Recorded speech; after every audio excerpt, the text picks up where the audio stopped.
Welcome to Jamboard. Sorry for my spelling. Jamboard is a product that was used for a piece of hardware that Google provided. Basically, a TV that you brought into a room and you're able to kind of touch, just like a smart board. And in the spring, teachers started using the Jamboard file as a virtual whiteboard. Why? Well, if I go over here to the right hand side, there's a share button. I could share it with anybody. I could attach a Jamboard to my classroom, and I could write up my notes, or I could use it as just a thought process, to write things out, and students can see.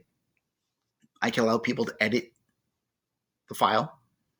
I could give a copy to all my students to kind of make their own. And the whole point of a Jamboard is just to put out some basic ideas and creativity. So this is going to just be a quick walkthrough of what Jamboard has to offer, of what this menu is, so that you understand it, and then you could clearly explain to your students. And then on top of that, I'll give you a couple of ideas to actually how to use a Jamboard. So first and foremost, how do we get the Jamboard? Pretty simple. I'm going to highlight it right up here, jamboard.google.com. That's going to be your Jamboard homepage. You could also, in your Google Drive, go to New. I'm going to go to my Drive. New. More.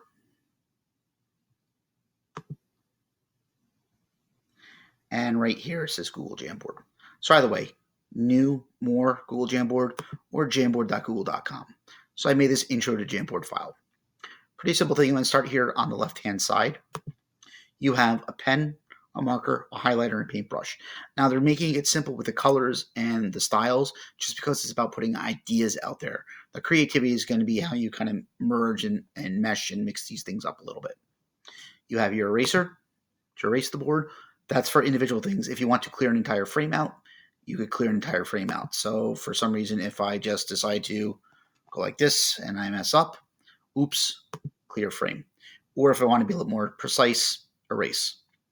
Your selector, right here's your sticky note, or also Control-Shift-P. So these like little post-it notes. It's about the size of a tweet. So somewhere around like 288 characters.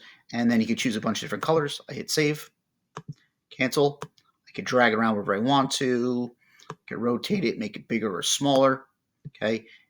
If I need to, also, I could hit the snowman right up here, and I could duplicate it, delete it, or I could send it to the background, foreground. Pretty simple. Okay. I could bring in images from the internet, a Google image search. Right there, nice and simple. Same thing, rotate, make bigger or smaller. I could, duplicate, basically clone it over and over again. Okay.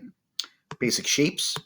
So with the shapes, you want to kind of merge the shape that you have, give it a background color, change it up a little bit, give it a line thickness, and then you could also throw some text, and I could add some text as well. Hello.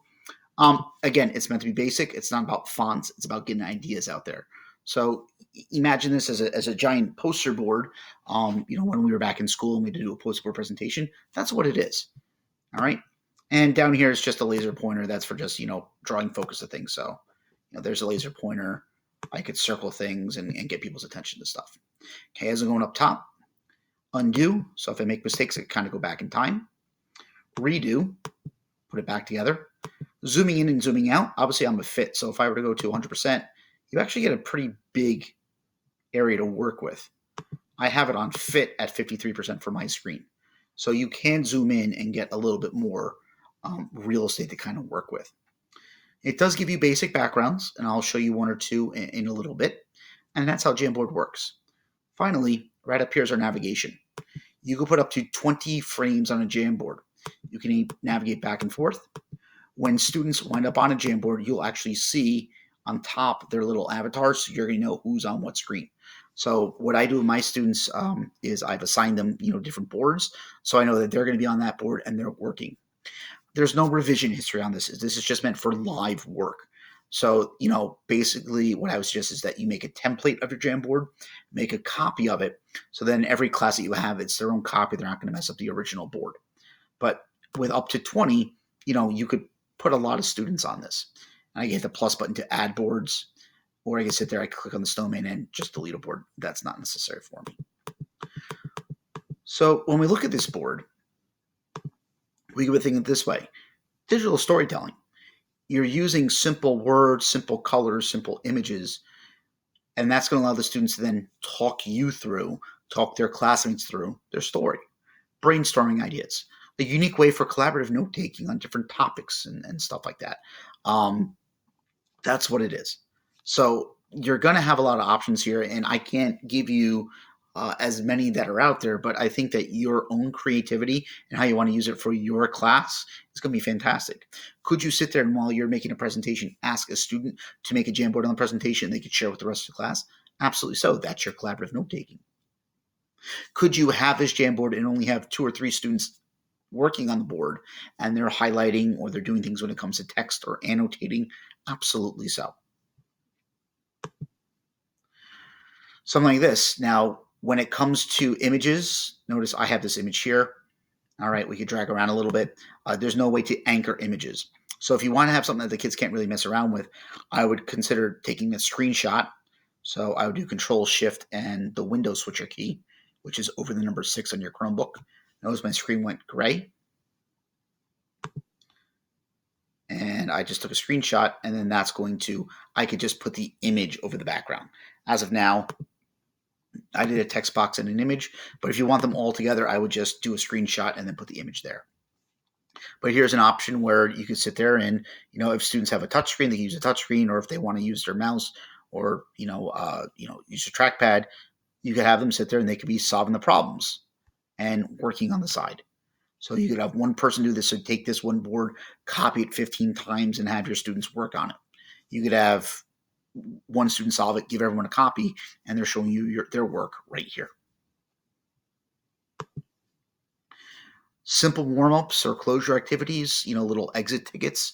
I'm sure we're all feeling this right now, but the vocabulary word is STRESS. And I'm hoping this video is going to alleviate a little bit because it's going to let you think about things. Well, look what we have here. We have vocabulary. We have type definition. We use it in a sentence. Hey, somebody, can you insert some pictures that would help you represent what stress is? And now you have a talking point. If a student does this, you can then bring that up in class or bring it up the next day in class. And with interactivity, bring some into class to kind of explain what's going on here. Get the kids to talk. Simple things. I go and I'm going to use my highlighter right now. And well, you know what? Let's focus on this artist signature. That wasn't really the greatest color right there. It was black. Okay. Let's go to a yellow. Okay. Hey guys, let's focus on this right now. Now I've got the kids' attention. We would probably naturally do this on a smart board. We'd naturally do this when we were, writing on a whiteboard or a blackboard. Now we could do this here live on the internet just by using a Jamboard. It would elicit discussion, and we could kind of talk about these things while the students are taking notes. If I had shared this board and I'm having someone doing collaborative note taking, maybe they're going to sit there and they're going to write down a note on the side, and then I can share this as notes with everyone when we're all done. It's open to your creativity. So it's a great tool. Sketching, noting, concept mapping, arrows and lines. You could do just about anything that you want to.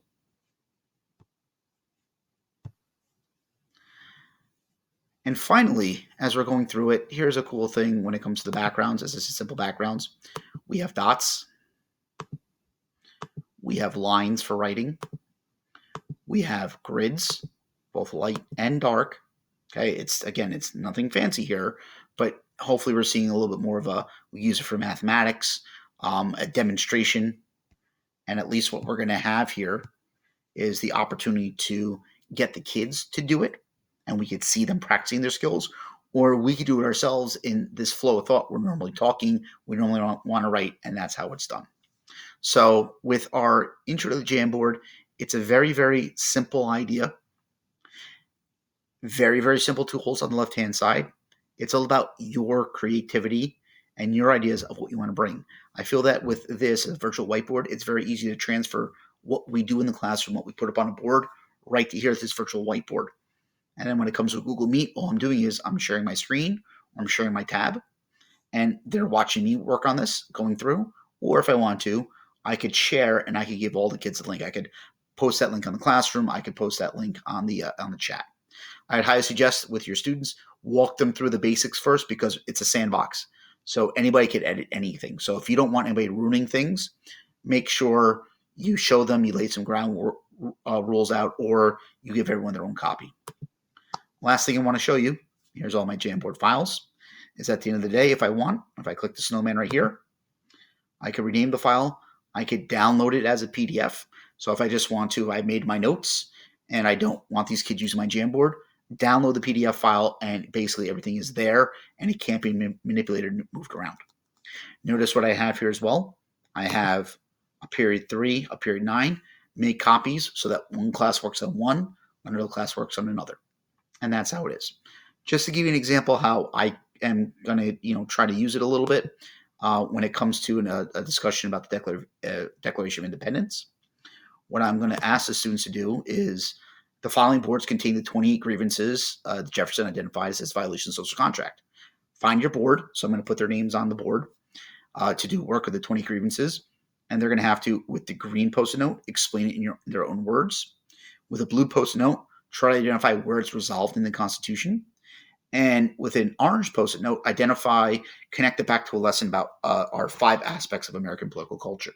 So it's my hope that by them putting these Post-it notes, I could scan through to make sure that the students are understanding the concepts properly, and I'll talk to them on the Google Meet. They'll be able to see everyone else's work. So it's going to become basically their notes as well. And then what I could do is, as I'm wrapping up the activity, I could kind of go back and forth through a couple of pages and bring up conversations. Call on that person, ask them to explain it, ask a follow-up question to their partner or somebody else, and that's how it's going to go. So have fun with Jamboard. Be creative.